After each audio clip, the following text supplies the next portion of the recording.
Ocultos entre las rocas del desierto sobrevive un pueblo, los Fremen. Ellos tienen una antigua profecía. Vendrá un hombre, un Mesías que los conducirá a la libertad, declara la actriz Virginia Madsen en el rol de la princesa Irulan en el prólogo de la versión de 1984 de Dune, dirigida por David Lynch. Sucede. La figura del Mesías, un salvador o liberador que rescata a la humanidad de la perdición, es una constante en los mitos y narrativas culturales alrededor del mundo. Una idea universal, arquetípica, aunque interpretada de diferentes formas, que desempeña un papel central en la comprensión de la historia y el destino de nuestra civilización. La idea de un Mesías está profundamente arraigada en las tradiciones judía, cristiana e islámica. Para los judíos, el Mesías es una figura futura, un rey de la línea de David, que reunirá a los israelitas y reconstruirá Jerusalén. Para los cristianos, Jesús de Nazaret es el Mesías, el Hijo de Dios que murió y resucitó para la salvación de la humanidad. En el Islam se espera la llegada del Mahdi, quien, junto al regreso de Jesús, traerá justicia y paz al mundo. Mas este simbolismo no se limita a lo abrahámico, que es el punto en común en las tres doctrinas mencionadas.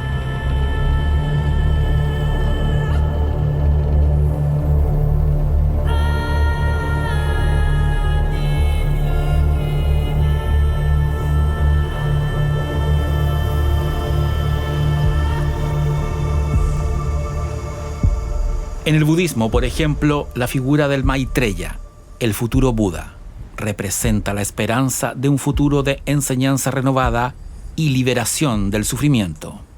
En la mitología hindú, la promesa de la reencarnación del dios Vishnu como Kalki augura el fin de la era actual de oscuridad y el inicio de una nueva era de luz. Es muy posible que este patrón común refleje una necesidad psicológica y sociológica humana de esperanza y salvación. El Mesías representa una respuesta a los miedos colectivos, una figura capaz de redimirnos de nuestras luchas y sufrimientos y conducirnos hacia un futuro mejor. En un nivel más profundo, también puede ser visto como un arquetipo junguiano, una manifestación de un patrón universal inconsciente que refleja nuestros anhelos más profundos de transformación y trascendencia.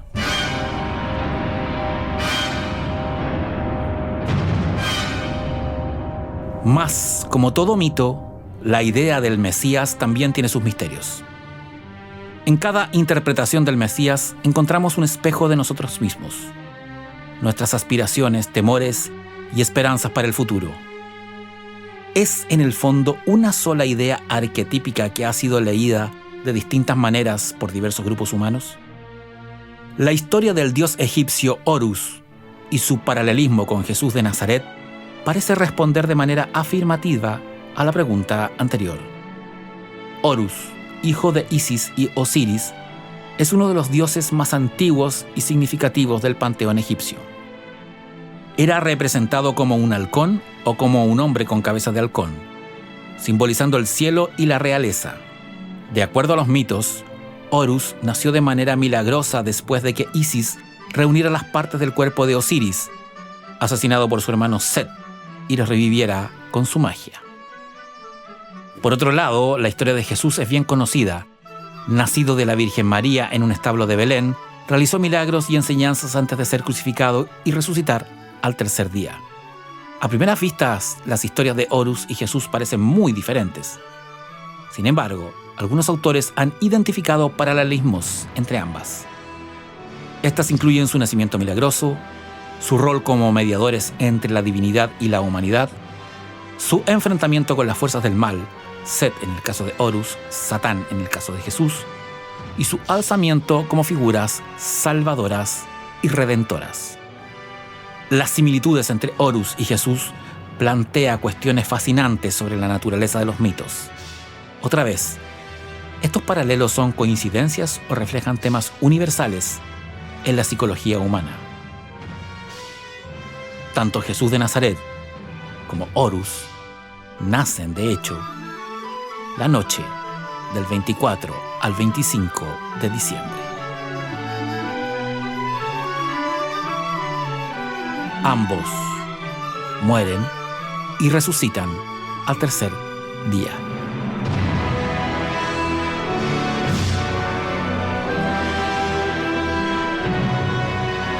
Ambos realizan milagros.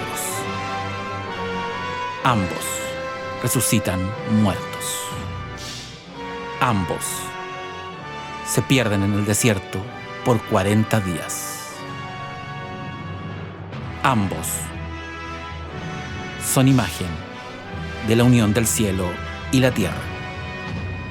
¿Podría la historia de Jesús haber sido influenciada de alguna manera por los antiguos mitos egipcios? La búsqueda de respuestas nos lleva a un viaje a través de la historia, la mitología y la teología. Aunque el enigma persiste, las líneas comunicantes entre Horus y Jesús subrayan el entrelazamiento de narrativas humanas a lo largo del tiempo y el espacio.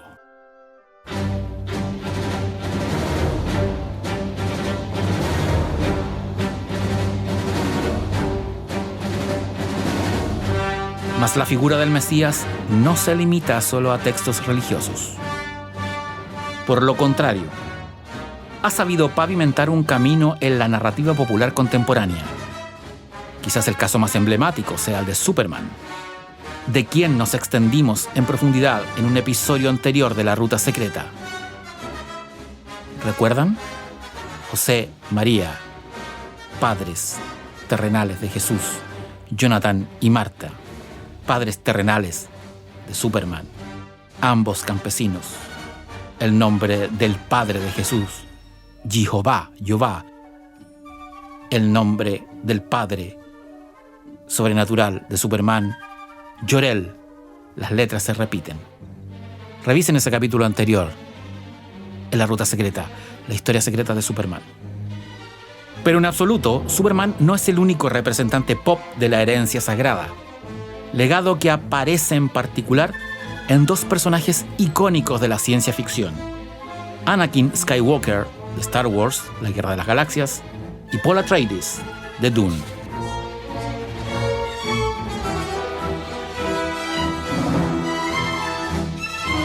Anakin Skywalker, conocido como Darth Vader, es el Mesías en el universo de Star Wars.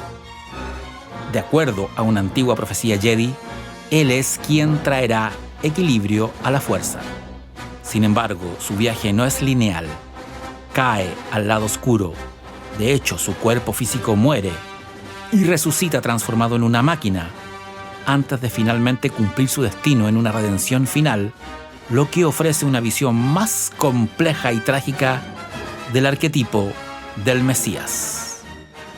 Se convirtió en un tirano, pero era parte de su ruta de redención y de transformación para equilibrar la luz y las tinieblas, y de este modo hacer que la luz triunfe. Darth Vader, Padre Oscuro, Anakin, ángel caído, Skywalker, caminante del cielo.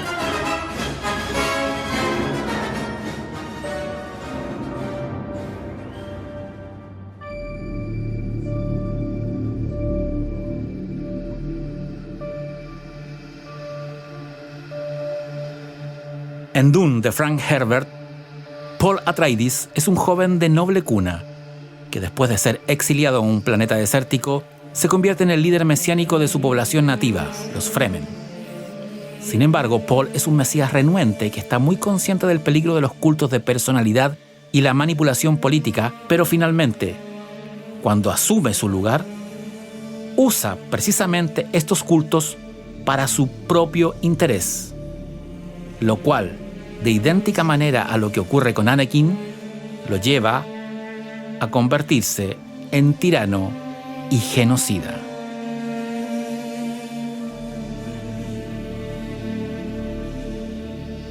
En ambos personajes vemos el arquetipo del Mesías de manera desmitificada. No son figuras perfectas y todopoderosas, sino seres humanos con fallos que luchan con su destino. En sus relatos, tanto Star Wars como Dune exploran temas como el libre albedrío, la profecía autocumplida y las consecuencias no deseadas del heroísmo. Al igual que las figuras mesiánicas de las antiguas religiones, Anakin y Paul espejean la esperanza de un mundo mejor y la posibilidad de redención, pero también reflejan nuestras preocupaciones contemporáneas sobre la autoridad, la responsabilidad y el precio de la salvación. En última instancia, la presencia de la figura del Mesías en la cultura popular muestra cómo nuestros mitos y narrativas representan las luchas y aspiraciones de un colectivo. Básicamente, ¿qué nos dice esto? El Mesías, la figura del Mesías, desde su concepción mítica y religiosa hasta su lectura histórica y cultural pop, es la base de las revoluciones. Sin Mesías no hay revolución, porque el cristianismo en su época fue una revolución que, aunque a pocos les guste, es bien comparable con lo que ocurrió en Rusia en 1917. A través de personajes como Anakin Skywalker y Paul Atreides, somos capaces de explorar y reflexionar sobre lo que significa ser un salvador, un líder y finalmente un ser humano. Tal cual pasa con Jesús de Nazaret. Y si hay un Mesías en la música del siglo XX, ese es o fue Elvis Presley. Y esta es una canción perfecta que une en una sola idea al Hijo de Dios con el Rey del Rock. De Depeche Mode era que no, Personal Jesus. Reach out, touch faith.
such faith.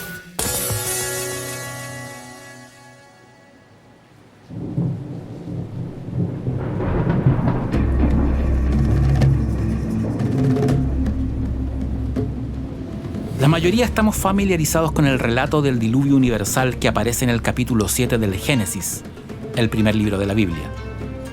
De acuerdo a la tradición judía, cristiana e islámica, Dios, disgustado con la maldad de la humanidad, decidió inundar la tierra salvando solo a Noé, su familia y una pareja de cada especie animal a bordo de un arca, una especie de embarcación de madera de gran tamaño en forma de caja y sin quilla para poder flotar en lugar de navegar. Después de 40 días y noches de lluvia torrencial, el diluvio finalmente cesó. Noé, su familia y los animales sobrevivieron, dando origen a una nueva era para la humanidad y la vida en la tierra. Esta gran arca encalló en las alturas del monte Ararat, actual frontera de Turquía y Armenia, desde cuyos congelados glaciales se reinició la historia de nuestra especie, al menos de acuerdo a la versión teológica de los eventos. Pero, ¿existe algún fundamento histórico detrás de esta historia?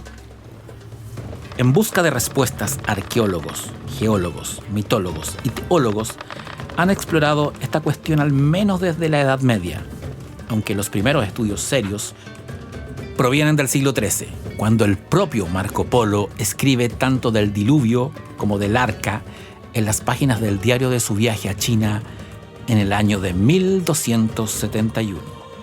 Los que ya andamos cerca de los 50 recordaremos que este episodio aparece, de hecho, en la recordada serie Érase una vez el hombre. El diluvio universal no es una historia exclusiva de la tradición judeo-cristiana. De hecho, se halla presente en más de 200 mitologías distintas alrededor del mundo. La epopeya de Gilgamesh de los sumerios, por ejemplo, desarrolla la historia de Utnapishtim. Según este personaje, los dioses decidieron enviar un gran diluvio para destruir a la humanidad, pero el dios Ea, quien no estaba de acuerdo con el plan, se le apareció en un sueño y le dijo que construyera un barco para salvarse.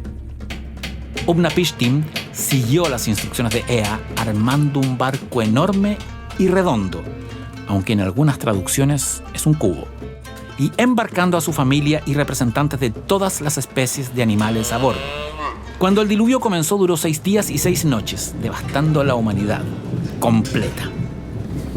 Acabó en un gigantesco desastre. Terminado el desastre, Utnapishtim liberó a una paloma, luego a un gorrión y finalmente un cuervo, para ver si las aguas habían bajado.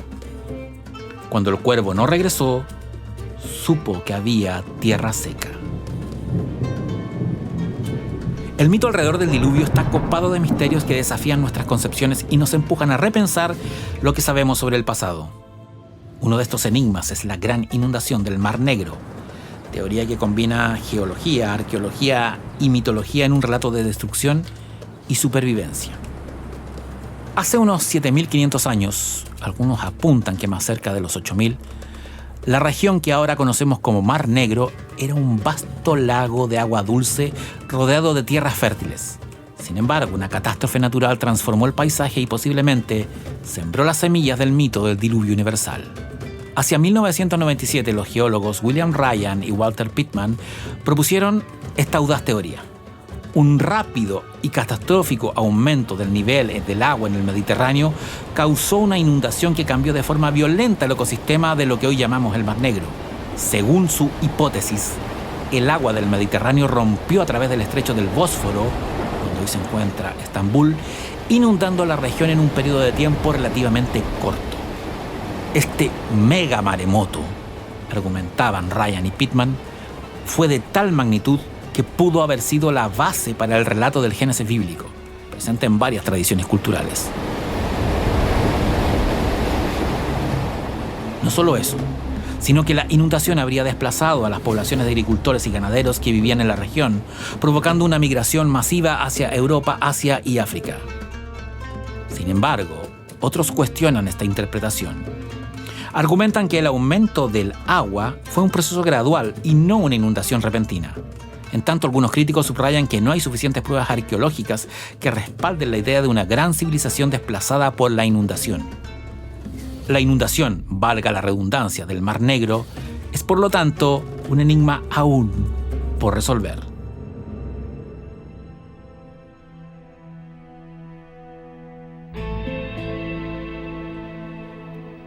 Pero por lejos uno de los episodios más intrigantes y disputados en esta odisea es el supuesto descubrimiento ruso del Arca de Noé en la década de 1940.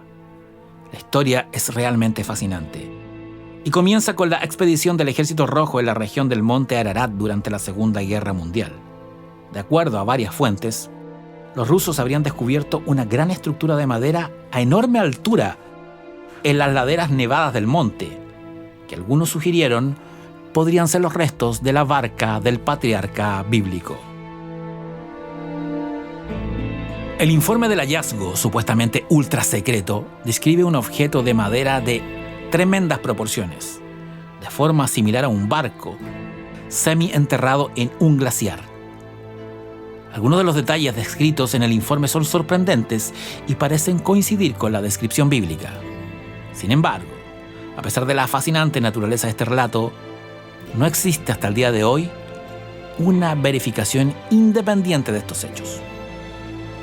La Unión Soviética jamás publicó oficialmente ningún descubrimiento de este tipo, y la historia ha circulado principalmente en círculos de entusiastas del arca y aficionados a la arqueología bíblica, como el escritor Charles Berlitz en su espléndido libro de 1987, En busca del arca perdida de Noé, o el clásico Y la Biblia tenía la razón de Werner Keller, publicado en 1956 y que inspiró una película del mismo nombre y este episodio de La Ruta Secreta. No son pocos los académicos y expertos que han expresado dudas sobre la veracidad de esta historia. Sin evidencia física o documentación sólida, este supuesto descubrimiento del arca por los rusos sigue siendo, en esencia, un relato no verificado. Mas los rusos no tienen la exclusividad del mito.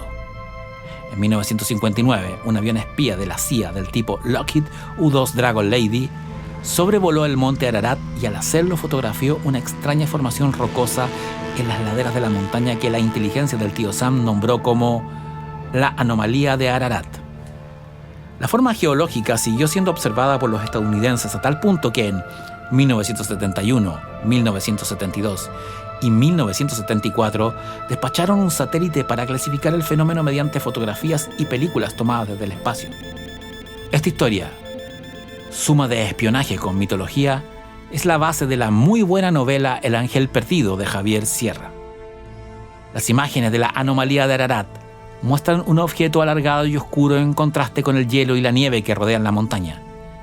La cosa, el objeto, ha despertado el interés de algunos exploradores e investigadores de lo paranormal debido a su tamaño y ubicación, ya que algunos lo han interpretado como posible evidencia de la existencia física del Arca de Noé, que de acuerdo a la Biblia quedó varada en las montañas de Ararat después del diluvio.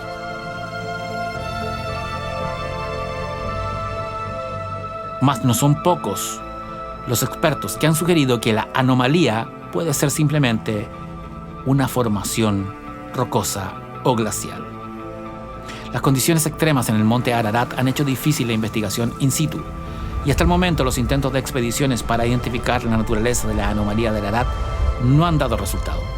Por lo tanto, hasta que se pueda realizar una investigación más rigurosa, la anomalía de Ararat permanece sin explicación definitiva. ¿Pero qué ocurrió con el descubrimiento de los rusos?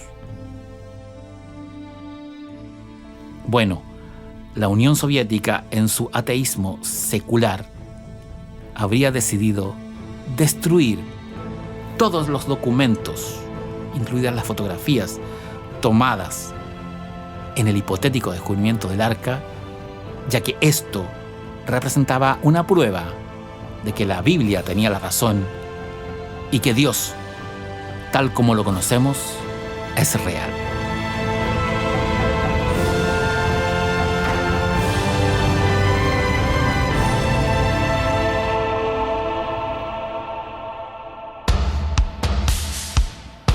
Mitos y religión, sonidos del más allá, ritmos místicos, Esto es Mystic Rhythm, del eterno trío sagrado de Toronto, Rush.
Desde mediados del siglo XX, la región del monte Ararat ha sido objeto de numerosas expediciones, todas en busca del Arca de Noé. Sin embargo, hasta la fecha, ninguna de estas búsquedas ha producido pruebas convincentes que satisfagan el escrutinio científico. Por lo tanto, la existencia del bíblico navío permanece en el ámbito del misterio, la especulación, la fe y la religión. Aunque la historia es sin duda intrigante, sigue siendo una pieza no confirmada de la historia humana. Una narración cautivadora que destaca nuestra fascinación perpetua por los enigmas y la intersección de la fe, la historia y el deseo humano de descubrir lo desconocido. Tal vez realmente la Biblia tenía la razón. Soy el emisor Francisco Ortega. Escucha o descarga este y los otros capítulos de La Ruta Secreta desde emisorpodcasting.com o de tu plataforma de audio preferida. Hay muchos mundos y todos están en este. Descansen, viajeros de lo imposible, donde sea que estén.